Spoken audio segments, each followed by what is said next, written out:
तो kaiju number 8 की video को आप सभी ने ढेर सारा प्यार दिया और इसीलिए हम काइजू नंबर 8 पे एक और वीडियो लेके आ गए हैं। अभी मजा आएगा ना भिड़ो। हाँ मजा तो आएगा ही, क्योंकि आज की वीडियो में हम 3rd डिवीजन की कैप्टन और हमारे दिलों की धड़कन मीना अशीरो पे बात करने वाले हैं। अब जब हम मीना पे बात करेंगे तो भैया काफका के पास्ट को भी कहीं ना कहीं हम थोड़ा बहुत लपेट ही लेंगे। तो हाँ, ये वीडियो एक है लेकिन धमाका यहाँ डबल है, जहां हम इनकी पास्ट को जानेंगे उतना ही जितना अब तक मांगा में बताया गया है। तो एक फॉर्मल स्पॉइलर वार्निंग के साथ वीडियो को शुरू कर देते हैं। चलिए शुरू करते हैं। तो काइजू नंबर 8 की दुनिया में मीना अशीरो सबसे ज्यादा पॉपुलर कमांडर है। क्यों? क्योंकि एक तो वो बहुत ही खूबसूरत 27 साल की नौजवान लड़की है जिस पे पूरे देश का दिल आया है, और दूसरी ज्यादा इंपॉर्टेंट बात यह है कि जब काइजू को न्यूट्रलाइज करने की बात आती है ना, तो मीना अशीरो नेक्स्ट लेवल पे है। तो आखिर मीना इस मुकाम तक पहुंची कैसे? बेसिकली बचपन में मीना और काफका दोनों बहुत ही अच्छे दोस्त थे और इनका बचपन आसान नहीं था। ऐसा इसलिए क्योंकि इन दोनों ने अपने घर को, अपने स्कूल को, इनफैक्ट अपनी पूरी सिटी को काइजू द्वारा अपनी आंखों के सामने बर्बाद होते देखा था। इसीलिए काफका और मीना बचपन में ही डिसाइड किए थे कि भैया हम दोनों मिलकर डिफेंस फोर्स को ज्वाइन करेंगे ताकि हम लोग काइजू को मार सके, उन्हें न्यूट्रलाइज कर सके और लोगों को बचा सके। ये दोनों हमेशा साथ में बचपन में खेलते थे, जहां काफका बोलता था कि मैं एक खुद का डिफेंस फोर्स बनाऊंगा जिसका नाम होगा काफका कॉर्प्स, और वहां मैं रहूंगा कैप्टन और मीना तुम रहोगी मेरी वाइस कैप्टन। आहा, कितने अच्छे ड्रीम्स है। लेकिन लाइफ की सैड रियलिटी यही होती है ना कि जो आप ड्रीम करते हो वो हमेशा होता नहीं है। तो हाँ, प्रेजेंट टाइम में मीना अपनी ड्रीम्स को कुछ हद तक अचीव कर ली है, कुछ हद तक नहीं, काफी अचीव कर ली है, क्योंकि लिटरली वो 3rd डिवीजन की कैप्टन है। लेकिन अपना काफका हर बार एग्जाम में फेल हो गया और अपने ड्रीम पे गिव अप कर दिया। हम ये भी देख पाते हैं कि मीना अब काफका को एक्नॉलेज तक नहीं करती एंड वाइस वर्सा, और इन्हें देखकर अब ऐसा लगता है एज इफ ये दोनों एक दूसरे को जानते तक नहीं हैं। अब ऐसा क्यों है वो तो मैं आपको इस वीडियो में बताऊंगा ही, लेकिन उससे पहले हम थोड़ा सा मीना के पावर्स को जान लेते हैं। तो अपनी स्टार्टर पैक वीडियो में मैंने बताया था कि डिफेंस फोर्स की जो सूट होती है, जो कि काइजू वगैरह के ऑर्गन्स वगैरह कहीं कहीं टेक्नोलॉजी से बनाई गई है, वो आपके पावर्स को मल्टीप्लाई करती है ताकि आप काइजू से लड़ सके। आप मतलब जो डिफेंस फोर्स में है, नॉट लिटरली यू। लेकिन हर कोई सूट से same amount of power draw नहीं कर सकता। फॉर एग्जाम्पल अपना रेनो सिर्फ 8% कर पाया, काफका 0%, लेकिन मीना करती है 96% पावर ड्रॉ। क्या बात कर रहे हैं बाबा? सही बात कर रहा हूं। वैसे इस यूनिवर्स में आप अपनी ट्रेनिंग क्षमता को बढ़ा सकते हो ट्रेनिंग करके, अनलाइक सोलो लेवलिंग जहां पे सिर्फ एक ही बंदा लेवल अप हो रहा था। पॉइंट यह है कि मीना बहुत ज्यादा पावरफुल है और इसीलिए भी वो इतनी ज्यादा फेमस है, क्योंकि सुंदर तो बहुत सारी लड़कियां हैं, लेकिन सुंदरता के साथ जब शक्ति का मिलन होता है तो भैया उसका जो प्रोडक्ट है वो कुछ और ही है। तो अब जबकि आप जान गए हैं कि मीना कितनी ज्यादा पावरफुल है, चलिए हम इस बारे में बात कर लेते हैं कि आखिर मीना और काफका के रिलेशनशिप के बीच में इतनी खटास आ कैसे गई। तो काफका मीना से ऑलमोस्ट 5 साल बड़ा है और जब तक मीना 18 साल की हुई थी, काफका 5 बार ऑलरेडी डिफेंस फोर्स को ज्वाइन करने वाला एग्जाम दे चुका था एंड एज एक्सपेक्टेड फेल हो चुका था। नाउ मीना जैसे ही अपना पहला एग्जाम देती है वो पास कर जाती है, और ऐसे में काफका मीना से कहता है कि तुम जाओ आराम से ट्रेनिंग वगैरह शुरू करो, मैं भी जल्द ही पास होके आऊंगा, ये मेरा वादा है। काफका यहां क्लियरली प्रॉमिस किया था कि वो कभी भी गिव अप नहीं करेगा। नाउ जब मीना का ट्रेनिंग सेशन चल रहा था तो वो एक वेपन का इस्तेमाल करती है, डार्ट जैसा कुछ था, और इससे अपने टारगेट के चीथड़े उड़ा देती है। This was very unusual and powerful, और इससे डिफेंस फोर्स वाले कहीं ना कहीं समझ गए थे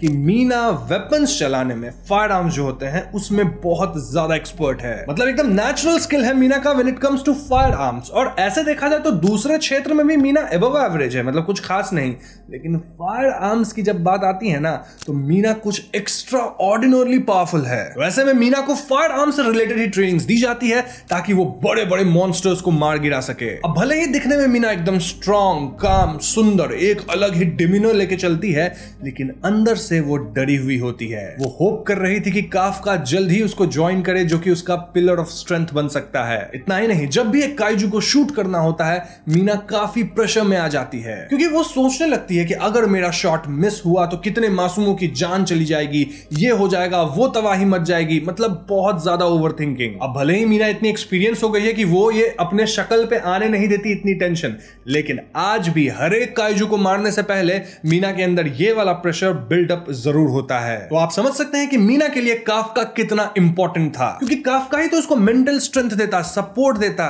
काफका ही उसका कैप्टन था, मीना वाइस कैप्टन थी। लेकिन ये काफका तो अपना प्रॉमिस तोड़ दिया, वो गिव अप कर दिया और इसी वजह से मीना काफका से अपसेट है। वैसे on a good note, kaiju number 8 शुरू ही वहां से होता है जब काफका बोला कि नहीं एक बार और मैं ट्राई करेगा एंड फाइनली वो डिफेंस फोर्स को ज्वाइन कर चुका है। And trust me when I से कि इससे मीना अंदर ही अंदर बहुत ज्यादा खुश है। चेहरे पे नहीं दिखाएगी लेकिन अंदर से एकदम खुश है। काफका अब बहुत मेहनत कर रहा है, मैंने की है मेहनत और मीना सब नोटिस कर रही है। इनफैक्ट मांगा के चैप्टर 10 या 11 में जब मीना काफका के आसपास होती है तो वो एक स्माइल भी क्रैक करती है। बहुत अनयूजुअल है, मीना स्माइल वगैरह करती नहीं यूजुअली। तो हाँ, देखते हैं कितना इन लोगों की केमिस्ट्री आगे बढ़ती है। वैसे मांगा में इनके पास्ट को लेकर इससे ज्यादा नहीं बताया गया है। तो हाँ, जो भी पास्ट हमें डिस्कस करना था हमने कर लिया, लेकिन वीडियो भी खत्म नहीं हुई है क्योंकि मीना के असली पावर्स को तो हम अभी तक डिस्कस ही नहीं किए हैं। तो मीना की स्पेशलिटी यह है कि वो जायंट क्लास के काइजू को निपटाने में कुछ ज्यादा ही माहिर है। इसके लिए मीना डेडिकेटेड वेपन का इस्तेमाल करती है और इसे सुन के आप कहोगे कि भैया वेपन मुझे दे दे तो मैं भी चला दूं, मैं भी काइजू मार दूं, इसमें क्या बड़ी बात है। अरे लल्लू लाल, इतना आसान भी नहीं है जितना तुम सोच रहे हो। बेसिकली एक बड़े से काइजू को मारने के लिए इंसान को वेपन के अंदर से बहुत ज्यादा पावर ड्रॉ करवाना होता है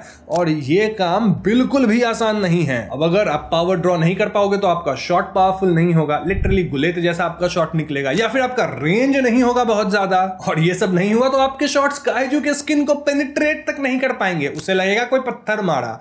तो भैया वेपन से पावर ड्रॉ करना बहुत ज्यादा इंपॉर्टेंट है। तो हाँ, मीना के अंदर यही वाली स्पेशल एबिलिटी है कि वो वेपन्स के अंदर से कुछ ज्यादा ही पावर्स ड्रॉ करती है, इतना कि वो एकदम बड़े से बड़े काइजू को एकदम ठोक देती है। और ऐसा वैसा नहीं ठोकती, मीलों दूर से लिटरली कैनन से या गन से शूट कर देती है। सोचो रेंज भी उसका कितना ज्यादा है। इसके अलावा मीना के पास उसका पेट टाइगर बाको भी है, BAKKO, बाको आई थिंक यही प्रोनाउंसिएशन होगा, और उसको आपने एपिसोड 1 में देख ही लिया होगा। बाको एक स्पेशल एनिमल है जो कि काफी ज्यादा स्ट्रांग है और वो मीना की मदद करता है काइजूस को मारने में। इनफैक्ट मीना कभी कभी जब बहुत लॉन्ग रेंज शॉट्स लेती है तो वेपन का रिकॉइल भी होगा ना, उससे मीना पीछे जाएगी, तो काइजू अपने बॉडी से मीना को पीछे से सपोर्ट करता है ताकि रिकॉइल मीना को नहीं झेलना पड़े ज्यादा। इनफैक्ट चैप्टर 104 या फिर 105 के अंदर हम बाको को रीजनरेट करते भी देखे हैं, जो कि काइजू की काइंड ऑफ प्रॉपर्टी हुई। तो हाँ, पावरफुल है ये बीस्ट। अब जैसा कि मैंने आपको पहले ही बताया था कि काइजू नंबर 8 एक ऑन गोइंग मांगा है, यानी अभी चल ही रही है, खत्म नहीं हुई। तो ऐसे में हमारे पास सारी इन्फॉर्मेशन नहीं है और मुझे लगता है अभी खत्म होने में इसको काफी टाइम भी है। तो जैसे जैसे और इन्फो मिलेगी मैं आपको अपडेट करता रहूंगा। इनफैक्ट अपन कई काइजू नंबर 8 टॉपिक्स को कवर करेंगे, स्टोरी लाइंस को जानेंगे, मांगा से कैचअप कर लेंगे, देन चैप्टर वाइज लेके आएंगे इस पे वीडियो। अगर आपका रिस्पॉन्स अच्छा आया, और रिस्पॉन्स पता कैसे चलेगा, अगर वीडियो पे 20 के लाइक्स पूरे हो गए तो भैया वीडियो को लाइक करो, दोस्तों के साथ शेयर करो, उनसे भी लाइक करवाना। 20 के लाइक्स पूरे होंगे तभी काइजू नंबर 8 पे आगे वीडियोस आएगी, क्योंकि इंटरेस्ट जानना जरूरी है मित्रों। और चैनल पे नए हो तो सब्सक्राइब भी कर ही देना, बेल आइकॉन भी दबा ही देना। I will see you guys in the next one. Peace out.